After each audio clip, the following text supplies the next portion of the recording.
আলহাকুমুত তাকাসুর হাত্তা যুরতুমুল মাকাবির।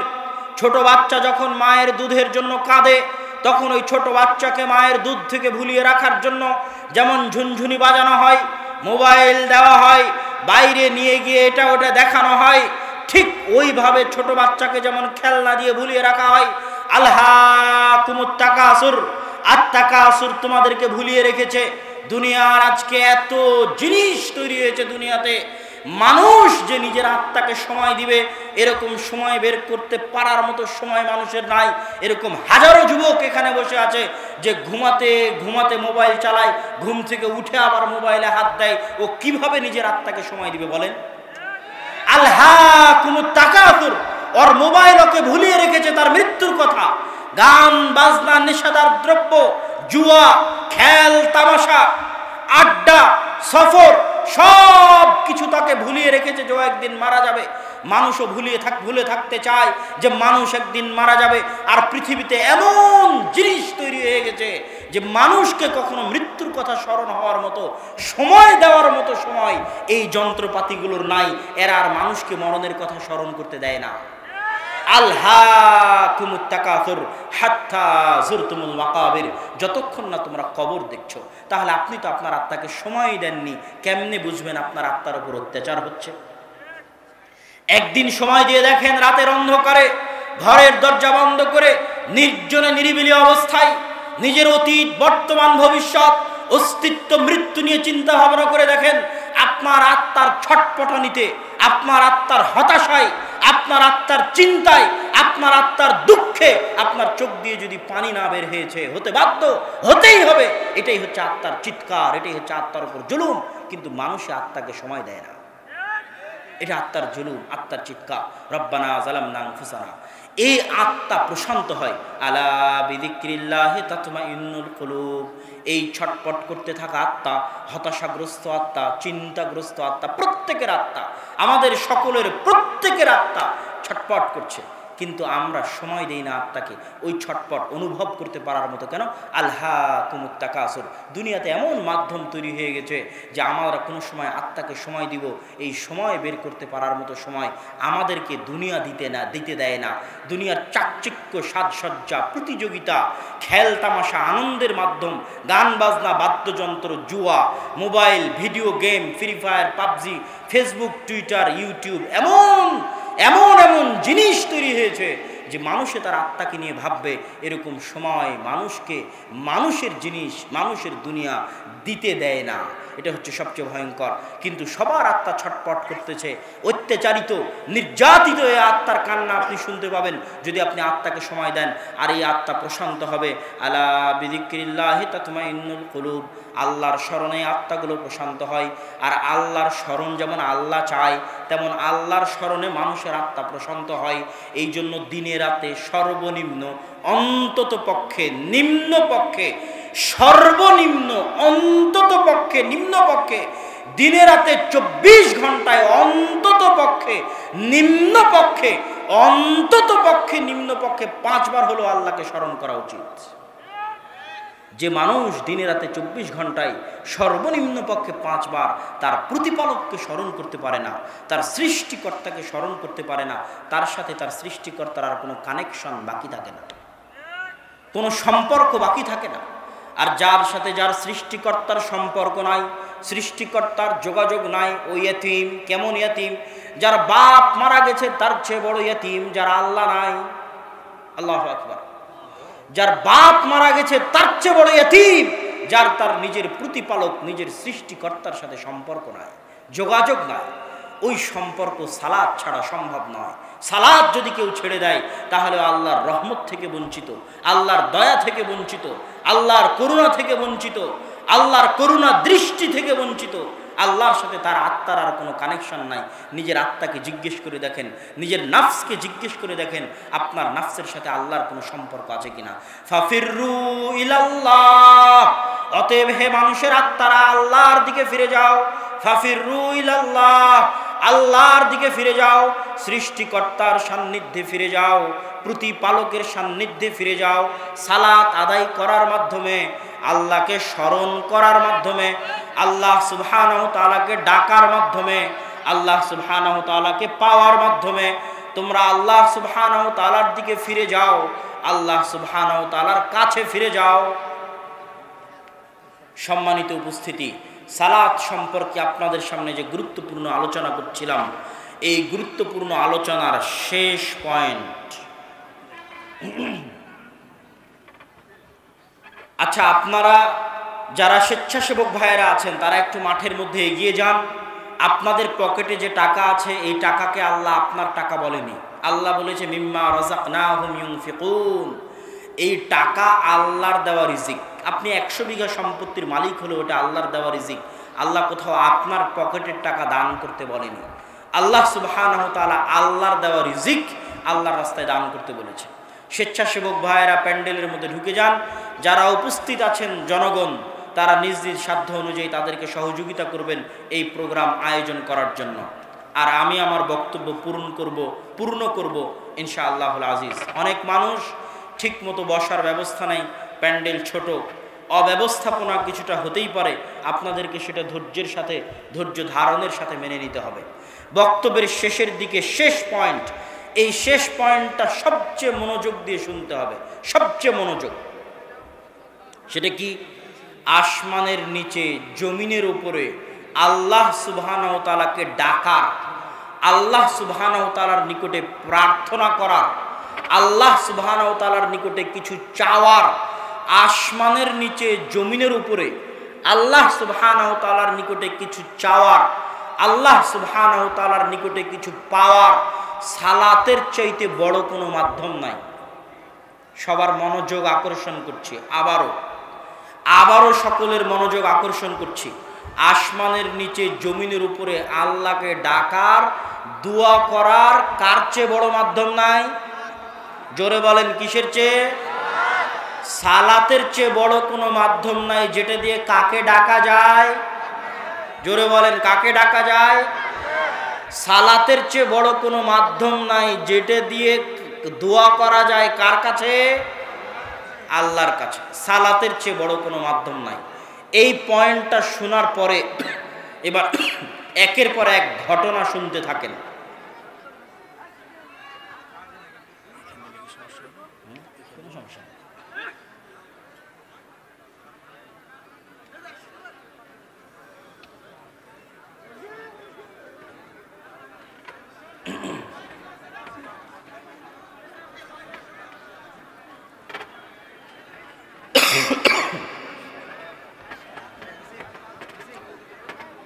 আসমানের নিচে জমিনের উপরে আল্লাহ সুবহানাহু তাআলাকে ডাকার, আল্লাহ সুবহানাহু তাআলার নিকটে দোয়া করার সালাতের চাইতে বড় কোনো মাধ্যম পৃথিবীতে নাই।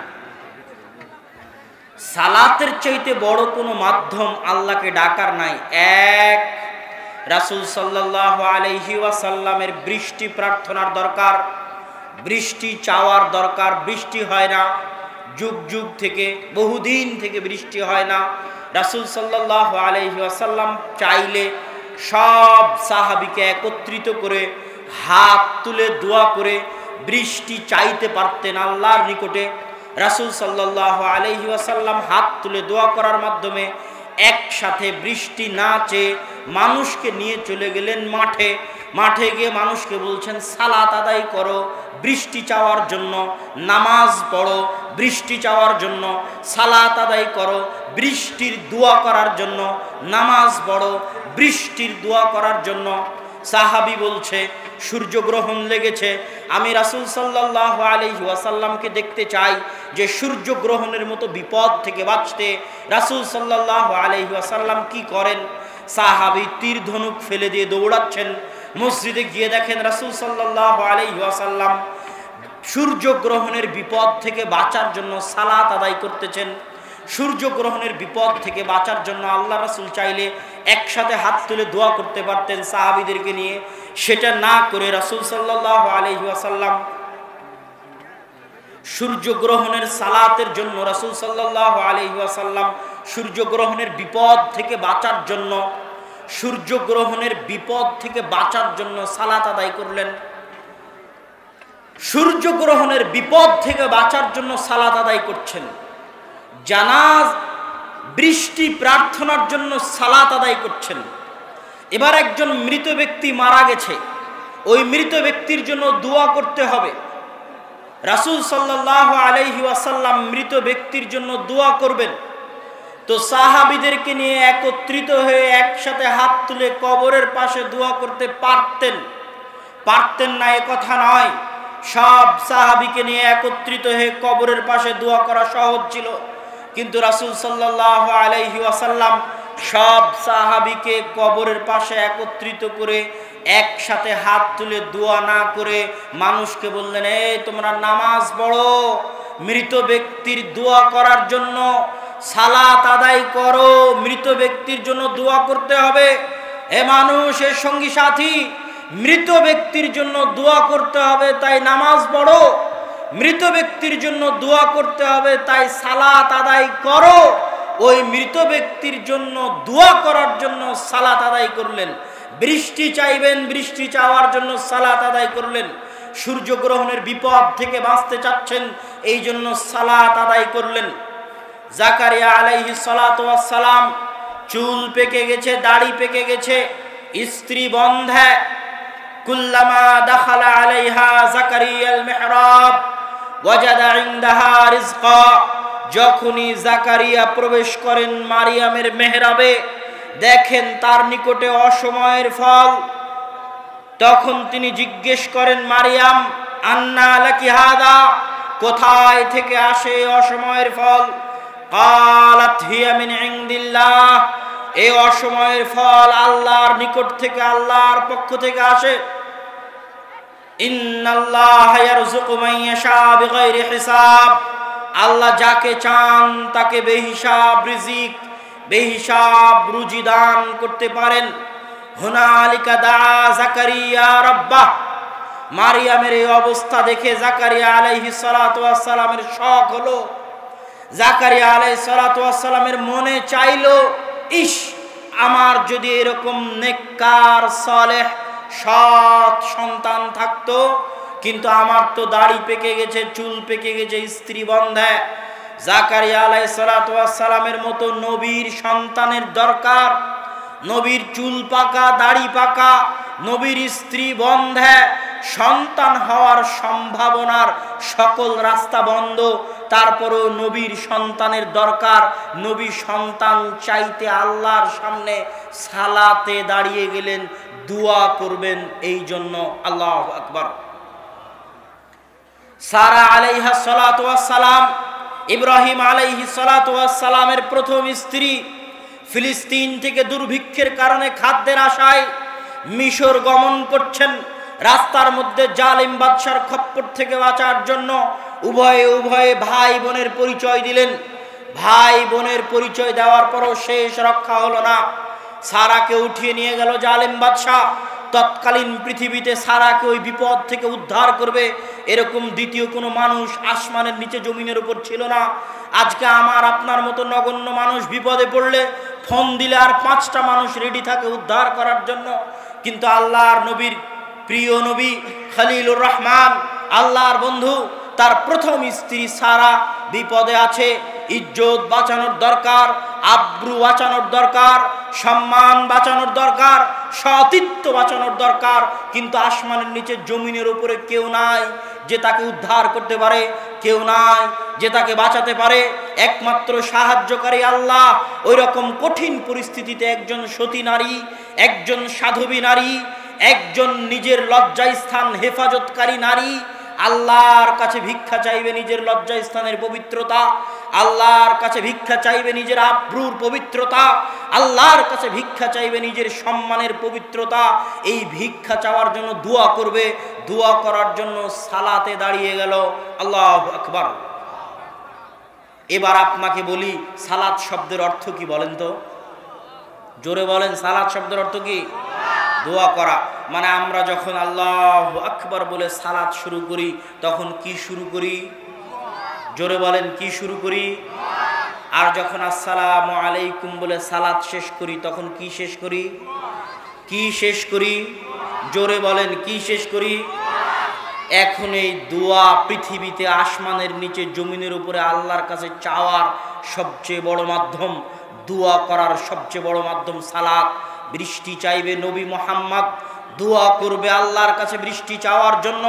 সালাত আদায় করলেন, সূর্যগ্রহণের বিপদ থেকে বাঁচবেন।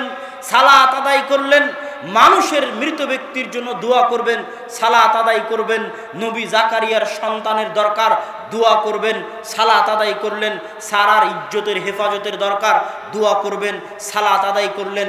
আর আমার এবং আপনার গ্রামের মানুষ বলছে সালাত শেষ হওয়ার পরে যে হুজুর দোয়া করালো না, এই কথা বলা মানে ওই সালাতের অপমান করা, ওই সালাতের অপমান।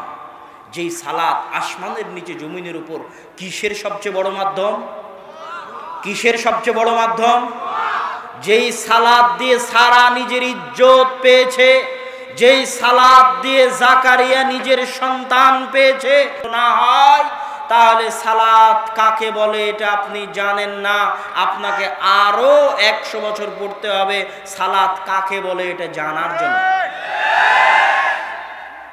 রাসূল সাল্লাল্লাহু আলাইহি ওয়াসাল্লামের সাহাবীর ক্ষমার দরকার, জান্নাতের দরকার। আল্লাহ রাসূল ক্ষমার জন্য জানাজার সালাত কায়েম করলেন। জানাজার সালাতে শিখিয়ে দেওয়া আল্লাহ রাসূলের দুইটা দোয়া, কিয়ামত পর্যন্ত সকল আলেম ওলামা কবরের পাশে দাঁড়িয়ে একসাথে হাত তুলে দোয়া করতে গিয়ে যত দোয়া তৈরি করবে, ওই রকম হাজারো লাখো দোয়ার চাইতে উত্তম এবং শ্রেষ্ঠ দোয়া হচ্ছে জানাজার সালাতের এই দুটো দোয়া, যেটা আল্লাহ রাসূল শিখিয়ে গেছেন। আল্লাহর রাসূল দোয়া করার জন্য সালাত দিয়ে গেলেন।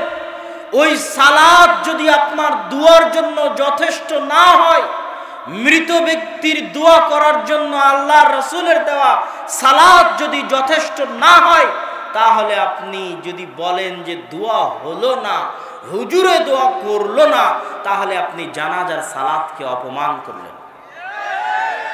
জানাজার সালাতের অপমান বরদাস্ত করার মতো নয়। জানাজার সালাতের অপমান আপনি কোন সাহসে, কোন বুদ্ধিতে, কোন হুঁশে জানাজার সালাতের অপমান করছেন? বলছেন দোয়া হয়নি। নাউজুবিল্লাহ ওয়াল ইয়াজ বিল্লাহ। দোয়া করার জন্যই তো জানাজার সালাত দেওয়া হয়েছে। এখন আপনার জানাজার সালাতের দোয়া মুখস্থ নাই, সেটা আপনার ব্যর্থতা। ওই জানাজার সালাতে দাঁড়িয়ে মৃত ব্যক্তির জন্য দোয়া করলে দোয়া যেই পরিমাণ কবুল হবে, ওই কবরের পাশে সবাই মিলে একসাথে দাঁড়িয়ে দোয়া করলে ওই দোয়া ওইভাবে কবুল হবে না। আল্লাহর কাছে কবুল হওয়ার জন্য সবচেয়ে বড় মাধ্যম হচ্ছে দোয়া চাওয়ার সালাত। সম্মানিত উপস্থিতি, সালাতের আলোচনার শেষে চলে এসেছে। আল রব্বি জাআলনি মুকিমাস সালাহ ওয়া মিন যুররিয়াতি। আল্লাহ সুবহানাহু ওয়া তাআলা যেন আমাদেরকে এবং আমাদের বংশধরকে 5 ওয়াক্ত সালাত আদায়কারী হওয়ার তৌফিক দান করেন। আল্লাহুম্মা আমিন।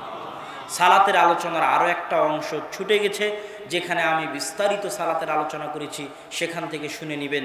সেটা হচ্ছে শয়তানের ষড়যন্ত্র থেকে বাঁচার জন্য সালাতের ভূমিকা কি, সে আলোচনা থেকে শুনে নেবেন।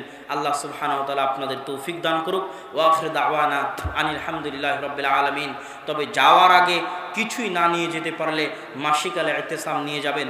আর সালাতের উপর চমৎকার বই রাসূল সাল্লাল্লাহু আলাইহি ওয়াসাল্লামের সালাত বনাম প্রচলিত সালাত, এই বইটি গ্রামের মানুষের জন্য, সাধারণ মানুষের জন্য সহজ সরল গ্রাম্য সাবলীল ভাষায়, কোনো মারপ্যাচ ছাড়া সহজ ভাষায় লেখা এই বইটি আপনারা সংগ্রহ করবেন এবং মাসিক আল ইতিসাম সংগ্রহ করে নিয়ে যাবেন।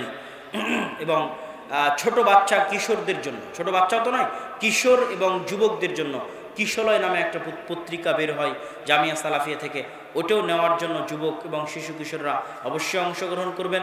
আগামী 11ই মার্চ আল জামিয়া সালাফিয়া দিনাজপুরের উদ্বোধন। দিনাজপুরের মাটিতে রংপুর বিভাগের জন্য 15 বিঘা জমির উপর। উক্ত উদ্বোধনে যদি আপনাদের পক্ষে অংশগ্রহণ করা সম্ভব হয়, দাওয়াত দিলাম, অংশগ্রহণ করার চেষ্টা করবেন। সম্ভব না হলে দোয়া করবেন আল্লাহ সুবহানাহু ওয়া তাআলা যেন কবুল করে। আল্লাহুম্মা আমিন। ওয়া আখিরু দাওয়ানা আনিল হামদুলিল্লাহি রাব্বিল আলামিন। ওযু করা জরুরি, আপনাদের কি মনে হয়? ওই যে মহা আটলান্টিক সমুদ্রের মধ্যে কোনো নৌকা ডুবে যাচ্ছে, ওই নৌকায় আরোহী কোনো ব্যক্তির ওই ডুবন্ত নৌকা থেকে বাঁচার জন্য আল্লাহর কাছে দোয়া করছে, এখন ও কি অজু করবে? আর অজু করার সময় আছে? তো আল্লাহকে স্মরণ করতে উজু করা জরুরি, আল্লাহকে ডাকতে উজু করা জরুরি, আল্লাহকে ডাকতে রুকু করা জরুরি, আল্লাহকে ডাকতে সিজদা করা জরুরি। কথা বলেন না যে আল্লাহ সুবহানাহু ওয়া তাআলাকে ডাকতে কিবলামুখী হওয়া জরুরি? জরুরি নয়। তো যেহেতু সালাত আদায়ের মূল মাকসাদ হচ্ছে আল্লাহ সুবহানাহু ওয়া তাআলাকে স্মরণ করা, এই জন্য সালাতের এমন কোনো অজুহাত নাই যে অজুহাত দিয়ে মানুষে বাঁচবে যে এই অজুহাতে আমি সালাত আদায় করলাম না। কোনো অজুহাত মানুষ পেশ করতে পারবে না। যতক্ষণ মানুষের জ্ঞান বুদ্ধি বিবেক ঠিক আছে ততক্ষণ মানুষ আল্লাহকে স্মরণ করতে পারবে না? পারবে না? পারবে। তোর ফরজ গোসল হয়েছে, গোসল করার পানি নাই, তায়াম্মুম নাই, আল্লাহকে স্মরণ করতে পারবি না? পারবি না? পারবি না? পারবি আল্লাহকে স্মরণ করতে। তুই দাঁড়িয়ে থাকতে পারিস না, বসে থাকতে পারিস না, রুকু করতে পারিস না, সিজদা করতে পারিস না, আল্লাহকে স্মরণ করতে পারবি না? পারবি না? পারবি। কেবলা চিনিস না, ওযু জানে না, কোরআন তেলাওয়াত করতে পারে না, সূরা ফাতিহা জানে না, আল্লাহকে স্মরণ করতে পারবে না? পারবে না? পারবে। যতক্ষণ ওর হুঁশ আছে, যতক্ষণ ওর জ্ঞান আছে, যতক্ষণ ওর বুদ্ধি আছে, ততক্ষণ দুনিয়াতে এমন কোনো অজুহাত, যে অজুহাত পেশ করে মানুষে বলবে আমি সালাত আদায় করব না, ওই অজুহাত চলবে না। এই জন্য যে সালাত আদায়ের মূল মাকসাদ আল্লাহকে ডাকা, আল্লাহকে স্মরণ করা, মানুষ 24 ঘন্টা যে কোনো পরিস্থিতিতে, যে কোনো জায়গায়, যে কোনো অবস্থায় আল্লাহকে স্মরণ করতে পারে। এই জন্য 5 ওয়াক্ত সালাতের মূল মাকসাদ হচ্ছে আল্লাহ সুবহানাহু ওয়া তাআলাকে স্মরণ করা। আল্লাহ সুবহানাহু ওয়া তাআলাকে স্মরণ করা কত গুরুত্বপূর্ণ সে আলোচনা আরেকটু বিস্তারিত বলবো। তার আগে এখানে আগের অংশের আরেকটা কথা বলে রাখি। ওই যে মানুষ সুদ খায়, ওই যে মানুষ ঘুষ খায়, যে মানুষ বিড়ি খায়, সিগারেট খায়, রাসূল সাল্লাল্লাহু আলাইহি ওয়াসাল্লামের ভাষ্য অনুযায়ী মাতা'মুহু হারামুন, মালবাসুহু হারামুন, মাশরাবুহু হারামুন, और খাদ্যদ্রব্য হারাম, और পোশাক হারাম, और পানীয় হারাম। ইন্নাল্লাহা তাইয়্যিব, আল্লাহ হচ্ছেন পবিত্র, আল্লাহ পবিত্র জিনিস গ্রহণ করেন না, और সবই হারাম। और ইবাদত কি আল্লাহ গ্রহণ করবেন? করবেন না। এখন ওই সুদখোর যদি বলে, ঘুষখোর যদি বলে, ব্যাংকে চাকরি করে যে সে বলে, যার সকাল থেকে সন্ধ্যা পর্যন্ত হারাম ইনকাম, বাড়ি হারাম ইনকামে, কাপড় হারাম ইনকামে, খাওয়া হারাম ইনকামে, ও যদি বলে আমার ইবাদতই কবুল হবে না, তো কেন সালাত আদায় করব? বলতে পারে না? পারে না?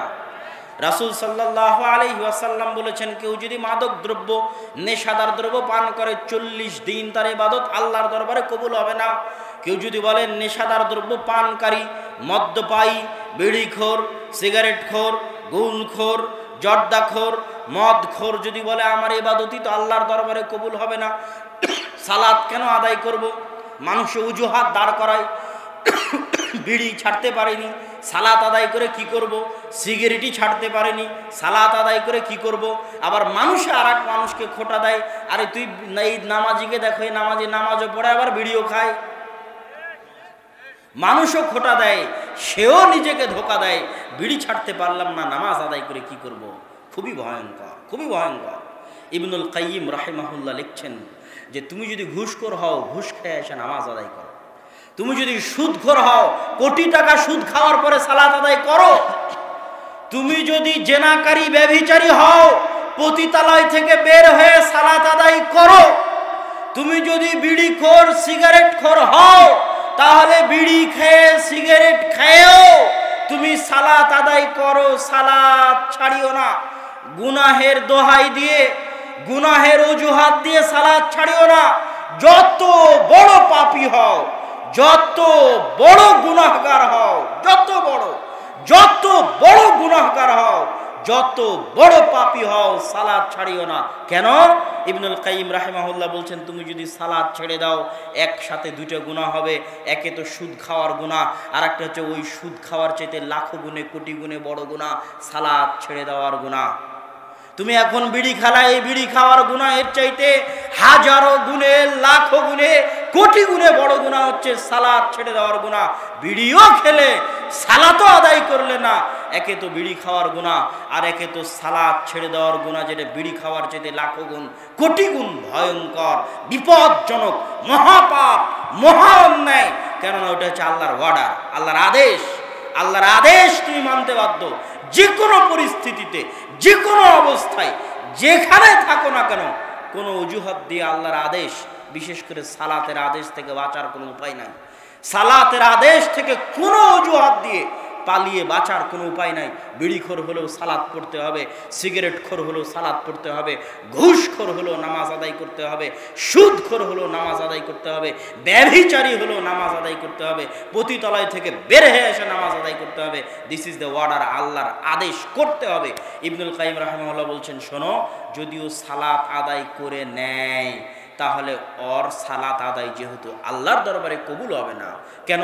ওর সবই হারাম ইনকাম, বাড়ি হারাম, জামা হারাম, কাপড় হারাম, টাকা হারাম, ইনকাম হারাম, খাদ্যদ্রব্য হারাম, তার ওই সালাত আল্লাহর দরবারে কবুল হবে না। মানে সালাতের যত ফজিলত আছে কোনো ফজিলতও পাবে না। অনেক ফজিলত আছে সালাতের, এক সালাত থেকে আর এক সালাতের মধ্যে সব সগীরা গুনাহ মাফ হয়ে যায়। এটা সালাতের ফজিলত, কোনো ফজিলত পাবে না। কিন্তু সালাত ছেড়ে দেওয়ার যে ভয়ঙ্কর, জঘন্য, বিপদজনক গুনাহ ছিল, যেটা ওই সুদ খাওয়ার চাইতে, ঘুষ খাওয়ার চাইতে, বিড়ি খাওয়ার চাইতে শতগুণে লাখো গুণে বড় গুনাহ ছিল, ওই গুনাহ থেকে বেঁচে যাবে ফজিলত না পেলেও। বুঝাতে পারিনি মনে হয় আপনাদেরকে। যদি আপনি বিড়ি খাওয়ার পরে সালাত আদায় না করেন, একসাথে দুটো গুনাহ, বিড়ি খাওয়ার গুনাহ, বিড়ি খাওয়ার চাইতে শতগুণে লাখো গুণে বড় গুনাহ সালাত ছেড়ে দেওয়ার গুনাহ। সালাত আদায় করলেন, আপনার বিড়ির কারণে সালাত কবুল হয়নি, সালাতের কোনো ফজিলত পাবেন না। কিন্তু কি হলো, সালাত ছেড়ে দেওয়ার যে বিশাল বড় একটা গুনাহ ছিল, ওই গুনাহ থেকে আপনি বেঁচে গেলেন। বুঝাতে পারিনি মনে হয়, ওই গুনাহ থেকে আপনি বেঁচে গেলেন। সম্মানিত উপস্থিতি, সালাত কি জন্য এত গুরুত্বপূর্ণ বলছিলাম। আল্লাহ সুবহানাহু ওয়া তাআলা বলেছেন, আকিমিস সালাতা লিযিকরি, আমাকে স্মরণ করার জন্য সালাত আদায় করো। তো স্মরণ করাটা আল্লাহর কাছে কত গুরুত্বপূর্ণ, যে মানুষে আল্লাহকে স্মরণ করুক, এটা আল্লাহ সুবহানাহু ওয়া তাআলার কাছে এত গুরুত্বপূর্ণ যে আল্লাহ সুবহানাহু ওয়া তাআলার নবী ইউনুস আলাইহিস সালাতু ওয়াস সালাম মাছের পেটে, আল্লাহর নবী যে মাছের পেটে আছে, এটা কি আল্লাহ জানেন না? আল্লাহ জানেন না? জানেন না? জানেন যে তার নবী মাছের পেটে আছে। আমি যদি আপনার কাছের বন্ধু হই, আমি আপনার কাছে সাহায্য চাইনি, আপনি কারো মাধ্যম দিয়ে খবর পেয়েছেন যে আমি কোথাও অ্যাক্সিডেন্ট করেছি, আপনি দৌড়ে আমাকে বাঁচাতে আসবেন না? আসবেন না? আসবেন। যেখানে আল্লাহ জানে তার প্রিয় বান্দা শুধু নয়, তার নবী বিপদে পড়ে মাছের পেটে আছে, আল্লাহ দেখছেন, আল্লাহ জানছেন, আল্লাহ দেখছেন, তার প্রিয় বান্দা, তার প্রিয় রাসূল, তার প্রিয় নবী বিপদে পড়ে মাছের পেটে আছে, কিন্তু আল্লাহ বলছেন আল্লাহ তাকে বাঁচাবেন না। আল্লাহ সুবহানাহু ওয়া তাআলা তাকে বাঁচাতেন না যদি না সে মাছের পেটে কাকে স্মরণ করত? আল্লাহকে স্মরণ করত। অথচ আল্লাহ জানে যে তার নবী মাছের পেটে। যদি তার নবী মাছের পেটে না বলতো লা ইলাহা ইল্লা আনতা সুবহানাকা ইন্নী কুনতু মিনাজ জালিমিন, এই দোয়া পড়ে যদি তার নবী মাছের পেটে আল্লাহকে স্মরণ না করত, অথচ আল্লাহ দেখছে তার নবী বিপদে, তারপরও আল্লাহ অপেক্ষায় আছে যাতে তার নবী তাকে কি করে? স্মরণ করে। তাহলে স্মরণ করাটা আল্লাহ কত কঠিনভাবে চায়, যে তার নবী বিপদে পড়ার পরও আল্লাহ চাচ্ছে তার নবী তাকে স্মরণ করুক। আল্লাহু আকবার। মুসা আলাইহিস সালাতু ওয়াস সালাম, মুসা আলাইহিস সালাতু ওয়াস সালামকে আল্লাহ সুবহানাহু ওয়া তাআলা বলে, নিধা বিলা ফিরাউন, যাও ফেরাউনের নিকটে, ইন্নাহু তাওয়া, ফেরাউন অহংকারী হয়েছে, ফেরাউনকে দাওয়াত দাও। মুসা আলাইহিস সালাতু ওয়াস সালাম সমস্যার ফ্রিস্তি আল্লাহর সামনে খুলে দিলেন। এক নম্বর সমস্যা জিহ্বার সমস্যা, তোতলা, কথা বলতে পারেন না। আচ্ছা, আল্লাহ সুবহানাহু ওয়া তাআলা কি আগে থেকে জানেন না যে তার নবী তোতলা? জানেন না? জানেন না? আল্লাহ সুবহানাহু ওয়া তাআলা চাইলে কি আগেই ঠিক করে দিতে পারতেন না? পারতেন না? আগেই ঠিক করে দিতে পারতেন। এবার যখন আল্লাহর নবী সমস্যা পেশ করতে গিয়ে বলছেন আমি তোতলা, তখনও চাইলে আল্লাহ ঠিক করে দিতে পারতেন যে তোমার তোতলা আমি ঠিক করে দিলাম, কুন ফায়াকুন, হাও হয়ে যাও, হয়ে যেত। আল্লাহ সুবহানাহু ওয়া তাআলা তাও করলেন না। একে তো আল্লাহ জানেন তার নবী তোতলা, ঠিক করেননি। দ্বিতীয়ত নবীতে সমস্যা পেশ করলো যে তার তোতলামি আছে, আল্লাহ ঠিক করেননি। আল্লাহ এবার নবীকে পাল্টা শিখিয়ে দিচ্ছেন মুসা যদি তোতলামি ঠিক করতে চাও, জিহ্বা ঠিক করতে চাও, তাহলে আমার কাছে দোয়া করো। যদিও তুমি আমার নবী, আমি জানি তুমি তোতলা, আমি চাইলে ঠিক করে দিতে পারতাম আগেই, আমি চাইলে এখনো ঠিক করে দিতে পারি, কিন্তু যতই তুমি আমার নবী হও, মুসা নবী হওয়ার পরও, তোমার সমস্যা জানার পরও, তোমার সমস্যা সমাধান করতে পারবো এই ক্ষমতা থাকার পরও তুমি আমার কাছে চাও, রব্বিশরাহ লি সাদরি ওয়া ইয়াসসির লি আমরি ওয়াহলুল উকদাতাম মিন লিসানি ইয়াফকাহু কওলি। আল্লাহু আকবার। যে নবীর সমস্যা জানার পরেও, সমাধান করে দিতে পারার ক্ষমতা থাকার পরেও আল্লাহ সুবহানাহু ওয়া তাআলা চাচ্ছেন যে নবী চাক আল্লাহর কাছে, স্মরণ করে আল্লাহকে ডাকুক, আল্লাহ গো রব্বিশরাহ লি সাদরি, আমার বক্ষকে প্রশস্ত করে দিন, ওয়া ইয়াসসির লি আমরি, আমার কাজকে সহজ করে দিন, আর আমার জিহ্বায় যে জড়তা আছে এই জড়তা দূর করে দিন, যাতে মানুষ আমার কথা বুঝতে পারে। মুসা এইভাবে আমার কাছে চাও, আমার কাছে দোয়া করো, আমার ক্ষমতা আছে ঠিক করে দিতে পারি, কিন্তু আমি আল্লাহ চাওয়াকে, আমাকে স্মরণ করাকে এত পছন্দ করি যে নবী তার সমস্যা ঠিক করবে এটা আমি জানার পরেও নবী যেন আমার কাছে চেয়ে চেয়ে দোয়া করে। আল্লাহু আকবার। মুসা আলাইহিস সালাতু ওয়াস সালামের সব সমস্যা আল্লাহ সমাধান করে দিলেন। মুসা আলাইহিস সালাতু ওয়াস সালামের জিহ্বা আল্লাহ ঠিক করে দিলেন, হাতে একটা লাঠি দিয়ে দিলেন, লাঠি ছাড়লে সাপ হয়, গোটা পৃথিবী খেয়ে নিতে পারবে এরকম লাঠি। হাত বগলে দিয়ে বের করলে হাত জল জল করে। ভাইকে সাথে দিয়ে দিলেন পরামর্শদাতা হিসেবে, কতগুলো কাজ করে দিলেন। জিহ্বা ঠিক করে দিলেন, লাঠি দিলেন, হাতের মজেজা দিলেন, ভাইকে সহযোগী হিসেবে দিলেন। এত কিছু দেওয়ার পরে আল্লাহ সুবহানাহু ওয়া তাআলা বলছেন ওয়ালা তানিয়া ফি যিকরি, সব দিয়েছি, কিন্তু সব পাওয়ার পরে যদি আমি আল্লাহ আমাকে ডাকতে ভুলে যাও, আমি আল্লাহ আমাকে স্মরণ করতে ভুলে যাও, এগুলো একটা কিছু কোনো কাজ করবে না, কোনো উপকারে আসবে না। এগুলো সব যদি ঠিক রাখতে চাও তাহলে এক নাম্বার শর্ত, তুমি যতই নবী হও, যতই আমি তোমাকে ভালোবাসি, যতই আমি তোমাকে মর্যাদা দিই কেন, তোমার এক নাম্বার কাজ হচ্ছে আমাকে ডাকতে থাকা, স্মরণ করতে থাকা। আল্লাহু আকবার। সম্মানিত উপস্থিতি, আল্লাহ সুবহানাহু ওয়া তাআলা, আল্লাহ সুবহানাহু ওয়া তাআলা কি পরিমাণ চান যে মানুষ আল্লাহ সুবহানাহু ওয়া তাআলাকে স্মরণ করুক। এটা শুধু মানুষের চাওয়া নয়, এটা মানুষের প্রয়োজন। এটা শুধু আল্লাহর চাওয়া নয়, এটা মানুষেরও প্রয়োজন। কি জন্য? আমার এবং আপনার যে শরীর আছে, এই শরীর দুনিয়াতে রক্ত মাংস দিয়ে তৈরি হয়েছে, দুনিয়ার খাবার খেয়ে তৈরি হয়েছে, কিন্তু আমার এবং আপনার ভিতরে যে রূহ আছে, এটা কি রক্ত মাংস দিয়ে তৈরি?